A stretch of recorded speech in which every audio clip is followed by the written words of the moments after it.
Hello everyone, welcome back to my channel Recipes by Suvi. இன்னைக்கு நம்ம பார்க்க போற ரொம்ப சிம்பிள் and ரொம்ப யூஸ்ஃபுல்லான ரெசிபி homemade condensed milk. இது எப்படி பண்றதுன்னு வாங்க பார்க்கலாம். ஒரு panல நான் இன்னைக்கு 1/2 லிட்டர் பால் ஆட் பண்ணிக்கிறேன். இது வந்து நார்மல் பாக்கெட் பால் தான். நீங்க மாட்டு பால் கிடைச்சாலும் நீங்க ஆட் பண்ணிக்கோங்க.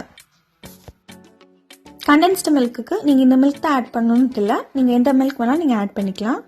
இப்ப பால் நல்லா சூடானதுக்கு அப்புறம் இதுல நான் 1 கப் சக்கரை ஆட் பண்ணிக்கிறேன். 1/2 லிட்டர் பாலுக்கு 1 கப் சக்கரை கரெக்டா இருக்கும். இப்போ இதெல்லாம் மிக்ஸ் பண்ணிக்கலாம். ஃப்ளேமை மீடியம்ல வச்சு நீங்க வந்து பாயில் பண்ணிக்கோங்க. அடிக்கடி நல்லா கலந்து விட்டுக்கிட்டே இருங்க. சக்கரை நல்லா மெல்ட் ஆக ஆரம்பிச்சிருச்சு. அடுத்து இதை நம்ம நல்லா கெட்டி பண்ணிக்கலாம்.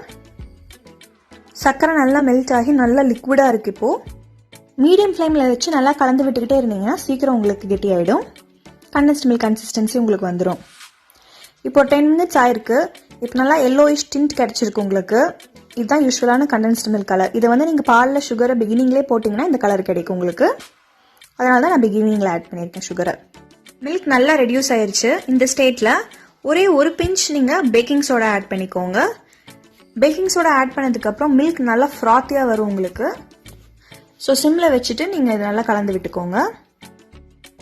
ஹை ஃப்ளேமில் வச்சு கலக்கிறப்ப பொங்கி வரதுக்கு வாய்ப்பு இருக்குது. அதனால நீங்கள் லோ ஃப்ளேமில் வச்சு இது கலந்து விட்டுக்கோங்க. இந்த ரெசிபி நீங்கள் செஞ்சு நீங்கள் ஃப்ரிட்ஜில் ஸ்டோர் பண்ணிக்கிட்டீங்கன்னா நீங்கள் பாயாசம் ரெசிபீஸ்க்கு நீங்கள் யூஸ் பண்ணிக்கலாம்.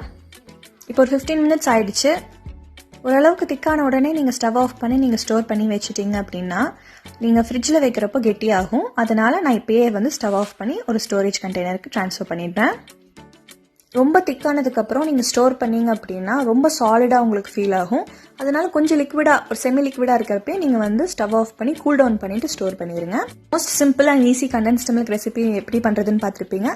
கண்டிப்பாக வீட்டில் ட்ரை பண்ணி பார்த்துட்டு எப்படி இருக்குன்னு கமெண்ட்ஸில் சொல்லுங்கள். அடுத்த ஒரு சூப்பரான ரெசிபியோட உங்களை மீட் பண்ணுறேன். Until then bye from me Shweta.